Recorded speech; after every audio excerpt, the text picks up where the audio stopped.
আলহামদুলিল্লাহ, ইসলামী আন্দোলন বাংলাদেশ লালমনিরহাট 2 আদিতমারি কালীগঞ্জ থেকে আমাকে পীর সাহেব হুজুর চরমোনাই প্রার্থিতা দিয়েছেন। আজকে আমাদের যাচাই বাছাই হলো, আলহামদুলিল্লাহ কোনো ধরনের সমস্যা হয়নি।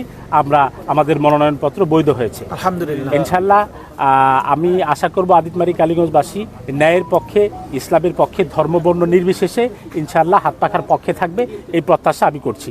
আর নির্বাচনের মাঠে আসলে কোনো জটিলতা নেই। তারপরে ইনশাল্লাহ আমরা আশা করব যে সরকার এই ব্যাপারে আরও সজাগ থাকবে, যাতে করে কোনো ধরনের কোনো সমস্যা যেন না হয়, সবসময় লেভেল প্লেইং ফিল্ডটা যেন ঠিক থাকে।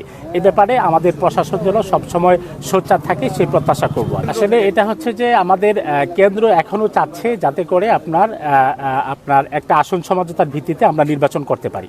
তো সে বিষয়ে আমাদের কেন্দ্রীয় কমিটি ইতিমধ্যে দফায় দফায় বৈঠক করছেন এবং আমাদেরকে নির্দেশনা দিয়েছেন যাতে করে আমরাও মনোনয়নপত্র সাবমিট করি। তো সেই হিসাবে আমরা করেছি। এখন যদি কোনো কারণে যদি সমঝোতা না হয়, তাহলে আমরা আলাদাভাবেই নির্বাচন করব। আর যদি সমঝোতা হয় তখন আমাদের এখান থেকে যে কোনো একজন প্রার্থী থাকবে, আমরা সকলে মিলে সে প্রার্থীকে সাপোর্ট করব।